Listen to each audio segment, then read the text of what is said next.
Hello friends, welcome to offer ഓഹരി. നമ്മളിന്ന് നോക്കാൻ പോകുന്നത് മുകേഷ് അംബാനി ഗ്രൂപ്പിന്റെ സ്റ്റോക്സുകളെ പറ്റിയാണ്. അപ്പോൾ ആദ്യത്തെ സ്റ്റോക്സ് എന്ന് പറയുന്നത് റിലയൻസ് ഇൻഡസ്ട്രീസ് ആണ്. അപ്പോൾ നമുക്ക് റിലയൻസ് ഇൻഡസ്ട്രീസിനെ നോക്കാം. അപ്പോൾ 20 ലക്ഷത്തിന് മുകളിൽ മാർക്കറ്റ് ക്യാപിറ്റലുള്ള ഒരു ഷെയർ ആണ് റിലയൻസ് ഇൻഡസ്ട്രീസ്. അപ്പോൾ അതിൻ്റെ ഡീറ്റെയിൽസ് നോക്കാം. അപ്പോൾ അവരുടെ ബിസിനസ് എന്ന് പറയുന്നത് ക്രൂഡ് ഓയിലാണ്, അതായത് ഓയിലിൻ്റെ ബിസിനസ്സാണ് റിലയൻസ് ഇൻഡസ്ട്രീസ് ഉള്ളത് മെയിനായിട്ട്. പിന്നെ അവരുടെ ഷെയർ ഹോൾഡിംഗ് പാറ്റേൺസ് നോക്കുകയാണെങ്കിൽ 50% പ്രൊമോട്ടേഴ്സ് ഹോൾഡ് ചെയ്യുന്നുണ്ട്. അതുപോലെ പബ്ലിക് 49% മുകളിൽ ഹോൾഡ് ചെയ്യുന്ന ഒരു ഷെയറാണ് റിലയൻസ് ഇൻഡസ്ട്രീസ്. ഇനി ബിഗ് ബുൾസ് ആയാലും ഹോൾഡ് ചെയ്യുന്ന നോക്കാം. അപ്പോൾ LIC ഓഫ് ഇന്ത്യ ഹോൾഡ് ചെയ്യുന്നുണ്ട്. അതുപോലെ ഗവൺമെൻറ് ഓഫ് സിംഗപ്പൂർ ഹോൾഡ് ചെയ്യുന്നുണ്ട്. യൂറോ പസഫിക് ഗ്രോത്ത് ഫണ്ടും ഹോൾഡ് ചെയ്യുന്നുണ്ട്. ഇനി മ്യൂച്വൽ ഫണ്ട്സ് ഹോൾഡ് ചെയ്യുന്നത് നോക്കാം. അപ്പോൾ ഒരുപാട് മ്യൂച്വൽ ഫണ്ട്സ് ഈ ഒരു റിലയൻസ് ഇൻഡസ്ട്രീസ് ഹോൾഡ് ചെയ്യുന്നുണ്ട്. ഓക്കെ, അപ്പോൾ മാർക്കറ്റിൽ ഒരു കറക്ഷനൊക്കെ വരുമ്പോൾ ബൈ ചെയ്യാൻ പറ്റുന്ന ഒരു സ്റ്റോക്സ് ആണ് റിലയൻസ് ഇൻഡസ്ട്രീസ്.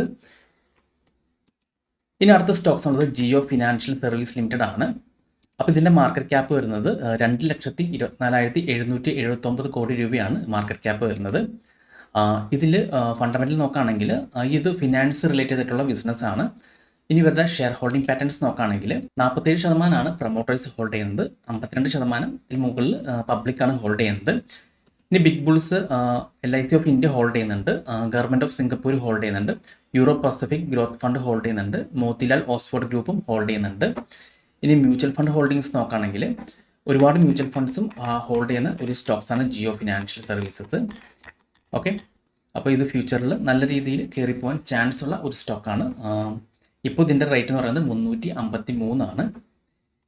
ഇനി അടുത്ത് അലോക് ഇൻഡസ്ട്രീസ് ആണ്. അത് 12,785 കോടിയാണ് മാർക്കറ്റ് ക്യാപ്പ് വരുന്നത്. നിലവിൽ ഇപ്പോൾ ഇതിൻ്റെ പ്രൈസ് എന്ന് പറയുന്നത് 25 രൂപയാണ്, 25.85 ആണ്. ഇനി അവരുടെ ഇൻഡസ്ട്രീസ് എന്ന് പറയുന്നത് ടെക്സ്റ്റൈൽസ് ആണ്. അപ്പോൾ ടെക്സ്റ്റൈൽ മേഖലയാണ്. ഇതിൽ ഷെയർ ഹോൾഡിംഗ് പാറ്റേൺസ് നോക്കുകയാണെങ്കിൽ 75% പ്രൊമോട്ടേഴ്സ് ഹോൾഡ് ചെയ്യുന്നുണ്ട്. അതുപോലെ 25%ആണ് പബ്ലിക് ഹോൾഡ് ചെയ്യുന്നത്. ഇനി ബിഗ് ബുൾസ് ഹോൾഡ് ചെയ്യുന്നത് JM ഫിനാൻഷ്യലാണ് ഹോൾഡ് ചെയ്യുന്നത് ബിഗ് ബുള്ളായിട്ട്. പിന്നെ മ്യൂച്വൽ ഫണ്ട് ഹോൾഡിങ്സ് നോക്കുകയാണെങ്കിൽ ഒരുപാട് മ്യൂച്വൽ ഫണ്ട്സും ഇത് ഹോൾഡ് ചെയ്യുന്നുണ്ട്. അപ്പോൾ ഈ സ്റ്റോക്സും ഫ്യൂച്ചറിൽ നല്ല രീതിയിൽ കയറിപ്പോകാൻ ചാൻസ് ഉണ്ട്. അപ്പോൾ ജസ്റ്റ് ഒന്ന് വാച്ച് ചെയ്ത് നോക്കാം. ഇനി അടുത്ത സ്റ്റോക്സ് എന്ന് പറയുന്നത് Sterling and Wilson renewable energy limited ആണ്. 12,216 കോടിയാണ് മാർക്കറ്റ് ക്യാപ്പ് ഉള്ളത്. ഇപ്പോൾ നിലവിൽ ഇതിന് 522.90 രൂപയാണ്. അപ്പോൾ ഇതിൻ്റെ ഫണ്ടമെൻ്റൽ നോക്കുകയാണെങ്കിൽ ഇതിനകത്ത് കാണിക്കുന്ന ഇൻഫ്രാസ്ട്രക്ചർ ആണ്. അപ്പോൾ ഇവരുടെ ബിസിനസ് എന്ന് പറയുന്നത് സോളാറിൻ്റെ ആണ്. അപ്പോൾ ഒരുപാട് രാജ്യത്ത് ഇവരുടെ ബിസിനസ് ഉണ്ട്. അപ്പോൾ ഈ ഒരു സ്റ്റോക്സും ഫ്യൂച്ചറിൽ നല്ല രീതിയിൽ കയറിപ്പോകാൻ ചാൻസ് ഉള്ളതാണ്. ഇനി ഇതിൻ്റെ നമുക്ക് ഷെയർ ഹോൾഡിംഗ് പാറ്റേൺസ് നോക്കാം. അപ്പോൾ ഇത് 52% കൂടുതൽ പ്രൊമോട്ടേഴ്സാണ് ഹോൾഡ് ചെയ്തിരിക്കുന്നത്. അതുപോലെ 47% പബ്ലിക് ഹോൾഡ് ചെയ്തിരിക്കുന്നത്. ഇനി ഈ സ്റ്റോക്സ് ബിഗ് ബുൾസ് ആണെങ്കിലും ഹോൾഡ് ചെയ്തിട്ടുണ്ടോ നോക്കാം. അപ്പോൾ 3 ബിഗ് ബുൾസാണ് ഹോൾഡ് ചെയ്തിട്ട് കാണിക്കുന്നത്. ഈസ്റ്റ് ബ്രിഡ്ജ് ക്യാപിറ്റൽ, ഗോൾഡ്മാൻ, അതുപോലെ പ്ലൂട്ടസ് വെൽത്ത് മാനേജ്മെൻറ്റ് ഇന്ത്യ ഒക്കെ ഹോൾഡ് ചെയ്തിട്ടുണ്ട്. ഇനി മ്യൂച്വൽ ഫണ്ട്സ് ഹോൾഡിംഗ് നോക്കാം. അപ്പോൾ ഇതും ഒരുപാട് മ്യൂച്വൽ ഫണ്ട്സ് ഹോൾഡ് ചെയ്തിരിക്കുന്ന ഒരു സ്റ്റോക്സ് ആണ്. അപ്പോൾ ഇതും ഫ്യൂച്ചറിൽ നല്ല രീതിയിൽ കയറിപ്പോകാൻ ചാൻസ് ഉണ്ട്. ജസ്റ്റ് ഒന്ന് വാച്ച് ചെയ്ത് നോക്കാം. ഇനി അടുത്തത് network 80 media and investment limited ആണ്. അപ്പോൾ ഇതിൻ്റെ ബിസിനസ് എന്ന് വരുന്നത് TV ആണ്, TV ബ്രോഡ്കാസ്റ്റിംഗ് ആണ്, മീഡിയ ആൻഡ് എൻ്റർടൈൻമെൻറ്റ് ആണ്. ഇനി ഇതിൻ്റെ ഷെയർ ഹോൾഡിംഗ് പാറ്റേൺസ് നോക്കുകയാണെങ്കിൽ 75% ഇത് പ്രൊമോട്ടേഴ്സാണ് ഹോൾഡ് ചെയ്തിരിക്കുന്നത്. പബ്ലിക്കിൻ്റെ കയ്യിൽ 25% ഉള്ളൂ. ഇനി ബിഗ് ബുൾസ് ആണെങ്കിലും ഹോൾഡ് ചെയ്ത് നോക്കാം. Government pension fund of Norway hold ചെയ്തിട്ടുണ്ട്. ഇനി മ്യൂച്വൽ ഫണ്ട് ഹോൾഡിങ്സ് നോക്കുകയാണെങ്കിൽ ഒരുപാട് മ്യൂച്വൽ ഫണ്ട്സും ഹോൾഡ് ചെയ്തിട്ടുണ്ട്. ഓക്കെ, അപ്പോൾ ഇതിന് ചെറിയ പ്രൈസ് ഉള്ളൂ. ഇപ്പോൾ 86.50 രൂപ. അപ്പോൾ ഇതും ഫ്യൂച്ചറിൽ നല്ല രീതിയിൽ കയറിപ്പോകാൻ ചാൻസ് ഉള്ള ഒരു സ്റ്റോക്കാണ്. ഇനി അടുത്ത TV80 ബ്രോഡ്കാസ്റ്റ് ലിമിറ്റഡ് ആണ്. അപ്പോൾ ഈ ഷെയറിൻ്റെ നിലവിലുള്ള പ്രൈസ് എന്ന് പറയുന്നത് 46 രൂപയാണ്. അപ്പോൾ ഇതിൻ്റെ ഫണ്ടമെൻ്റൽസ് നോക്കുകയാണെങ്കിൽ ഇതും TV ബ്രോഡ്കാസ്റ്റ് തന്നെയാണ്. ഇനി ഇതിൻ്റെ ഷെയർ ഹോൾഡിംഗ് പാറ്റേൺസ് നോക്കുകയാണെങ്കിൽ 60% കൂടുതൽ ഇതിൽ പ്രൊമോട്ടേഴ്സ് ഹോൾഡ് ചെയ്യുന്നുണ്ട്. അതുപോലെ 39% കൂടുതൽ ഇത് പബ്ലിക്കാണ് ഹോൾഡ് ചെയ്തിരിക്കുന്നത്. ഇനി ബിഗ് ബുൾ ഹോൾഡിങ്സ് നമുക്ക് നോക്കാം. ഇതും government pension fund of Norway hold ചെയ്തിട്ടുണ്ട്. ഇനി മ്യൂച്വൽ ഫണ്ട്സ് ഹോൾഡിംഗ് നോക്കുകയാണെങ്കിൽ ഇതും ഒരുപാട് മ്യൂച്വൽ ഫണ്ട്സ് ഹോൾഡ് ചെയ്തിട്ടുണ്ട്. ഓക്കെ, അപ്പോൾ ഇതും ഫ്യൂച്ചറിൽ നല്ല രീതിയിൽ കയറിപ്പോകാൻ ചാൻസ് ഉള്ള ഒരു സ്റ്റോക്ക് തന്നെയാണ്. ഇനി അടുത്തത് ജസ്റ്റ് ഡയൽ ആണ്. അപ്പോൾ ജസ്റ്റ് ഡയൽ നിലവിൽ 794 രൂപയാണ് ഇതിൻ്റെ പ്രൈസ് വരുന്നത്. അപ്പോൾ ഇവരുടെ ബിസിനസ് എന്ന് പറയുന്നത് ഇൻഫോർമേഷൻ ടെക്നോളജിയാണ്. ഇനി ഇവരുടെ ഷെയർ ഹോൾഡിംഗ് പാറ്റേൺസ് നോക്കുകയാണെങ്കിൽ 74% കൂടുതൽ ഇത് പ്രൊമോട്ടേഴ്സ് ഹോൾഡ് ചെയ്യുന്നുണ്ട്. അതുപോലെ 25% കൂടുതൽ പബ്ലിക്കാണ് ഹോൾഡ് ചെയ്യുന്നത്. ഇനി ബിഗ് ബുൾസ് ആരെങ്കിലും ഹോൾഡ് ചെയ്യുന്ന നോക്കാം. സീതാകുമാരി ആൻഡ് അസോസിയേറ്റ്സ് അത് ഹോൾഡ് ചെയ്യുന്നുണ്ട്.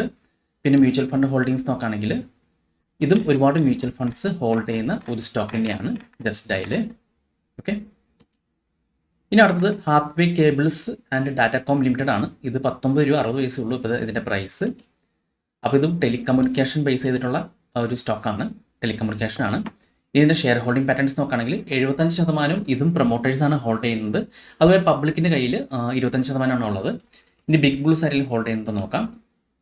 അപ്പോൾ government pension fund of Norway hold ചെയ്യുന്നുണ്ട്. അതുപോലെ ഗവൺമെൻറ് ഓഫ് സിംഗപ്പൂരും ഇത് ഹോൾഡ് ചെയ്യുന്നുണ്ട്.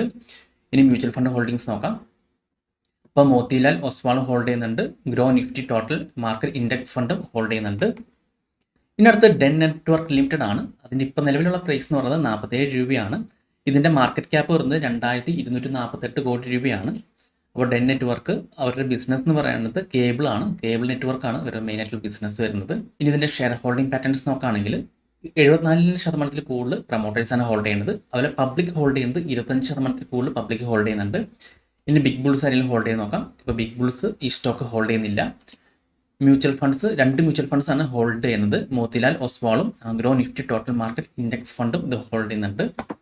അടുത്ത stocks Reliance industrial infrastructure limited ആണ്. അപ്പോൾ ഇതിൻ്റെ മാർക്കറ്റ് ക്യാപ്പ് വരുന്നത് 1926 കോടിയാണ്. ഇപ്പോൾ ഇതിൻ്റെ പ്രൈസ് നിൽക്കുന്നത് 1275 രൂപയാണ്. അപ്പോൾ ഇതിൻ്റെ ബിസിനസ് എന്ന് പറയുന്നത് കൺസ്ട്രക്ഷൻ ആണ്, എഞ്ചിനീയറിംഗ് ആൻഡ് കൺസ്ട്രക്ഷൻ ആണ്.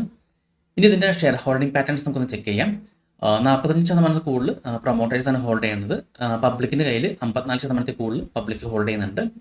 ഇനി ബിഗ് ബുൾസ് ആരും ഹോൾഡ് ചെയ്ത് നോക്കാം. ബിഗ് ബുൾസ് ആരും ഈ ഷെയർസ് ഹോൾഡ് ചെയ്യുന്നില്ല. മ്യൂച്വൽ ഫണ്ട്സും ഹോൾഡ് ചെയ്യുന്നില്ല. അടുത്ത stock Hathway Bhavani cable tell and Datacom limited ആണ്. അപ്പോൾ ഇതൊരു BSEയിൽ വരുന്ന ഒരു ഷെയർ ആണ്. അപ്പോൾ ഇതിൻ്റെ ഇപ്പോഴത്തെ പ്രൈസ് എന്ന് പറയുന്നത് 16 രൂപ 52 പൈസയാണ്. അപ്പോൾ ഇതിൻ്റെ മാർക്കറ്റ് ക്യാപ്പ് വരുന്നത് 13 കോടി രൂപയാണ് മാർക്കറ്റ് ക്യാപ്പ് ഉള്ളത്. അപ്പോൾ ഇതൊരു പെന്നി സ്റ്റോക്കാണ്. ഇനി ഇത് ഡീൽ ചെയ്യുന്ന ബിസിനസ് എന്ന് പറയുന്നത് കേബിളാണ്. ഇതും TV ബ്രോഡ്കാസ്റ്റിംഗ് തന്നെയാണ്. ഇത് കേബിൾ നെറ്റ്വർക്ക് തന്നെയാണ്. ഇനി നമുക്ക് ഇതിൻ്റെ ഷെയർ ഹോൾഡിംഗ് പാറ്റേൺസ് നോക്കാം. ഇപ്പോൾ 65% കൂടുതൽ പ്രൊമോട്ടേഴ്സ് ഇത് ഹോൾഡ് ചെയ്യുന്നുണ്ട്. അതിൽ പബ്ലിക്കിൻ്റെ കയ്യിൽ 34% കൂടുതലുണ്ട്. ഇനി ബിഗ് ബുൾസ് അതിൽ ഹോൾഡ് ചെയ്യുന്നത് നോക്കാം. Bharat G Patel and associates hold ചെയ്യുന്നുണ്ട് ബിഗ് ബുൾസിൽ. ഇനി മ്യൂച്വൽ ഫണ്ട് ഹോൾഡിംഗ് ആരെങ്കിലും ഉണ്ടെന്ന് നോക്കാം. അപ്പോൾ മ്യൂച്വൽ ഫണ്ട്സ് ആരും ഹോൾഡ് ചെയ്യുന്നില്ല. ഓക്കെ, അപ്പോൾ ഇത്രയും സ്റ്റോക്സുകളാണ് മുകേഷ് അംബാനി ഗ്രൂപ്പിലുള്ളത്. അപ്പോൾ ഈ സ്റ്റോക്സുകളിൽ മ്യൂച്വൽ ഫണ്ട്സ് അതുപോലെ പ്രൊമോട്ടേഴ്സ് ഹോൾഡിങ്സ് കൂടുതലുള്ള ഷെയർസ് ജസ്റ്റ് ഒന്ന് വാച്ച് ചെയ്ത് നോക്കാം. അപ്പോൾ സ്റ്റോക്ക് മാർക്കറ്റിൽ ഏതെങ്കിലും കറക്ഷൻ വരുന്ന ടൈമിൽ ആ സ്റ്റോക്സിലൊക്കെ നല്ല രീതിയിൽ ഇറങ്ങാൻ ചാൻസ് ഉണ്ട്. ആ സമയത്ത് അത് നമുക്ക് ഹോൾഡ് ചെയ്യുകയാണെങ്കിൽ ഫ്യൂച്ചറിൽ ആ സ്റ്റോക്സുകളിൽ നല്ല രീതിയിലുള്ള റിട്ടേൺ കിട്ടാൻ ചാൻസ് കൂടുതലാണ്. അപ്പോൾ നിങ്ങൾ ജസ്റ്റ് ഒന്ന് വാച്ച് ചെയ്ത് നോക്കാം. അപ്പോൾ ഈ ഒരു വീഡിയോ നിങ്ങൾക്ക് ഇഷ്ടപ്പെട്ടെന്ന് വിചാരിക്കുന്നു. നിങ്ങൾക്ക് എന്തെങ്കിലും ഡൗട്ട്സ് ഒക്കെ ഉണ്ടെങ്കിൽ ഈ കാണുന്ന വാട്സ്ആപ്പ് നമ്പറിലേക്ക് എനിക്കൊന്ന് മെസ്സേജ് ചെയ്താൽ മതി. അതുപോലെ തന്നെ നിങ്ങൾ ഈ ചാനൽ ഇതുവരെ സബ്സ്ക്രൈബ് ചെയ്തിട്ടില്ലെങ്കിൽ സബ്സ്ക്രൈബ് ചെയ്യാൻ മറക്കരുത്. ഒരുപാട് നല്ല സ്ട്രാറ്റജീസ് വീഡിയോസ് ഞാൻ ഈ ചാനലിൽ അപ്ലോഡ് ചെയ്യുന്നതാണ്. അപ്പോൾ മറ്റൊരു വീഡിയോയുമായി ഞാൻ വീണ്ടും വരാം. അതുവരെ നന്ദി, നമസ്കാരം.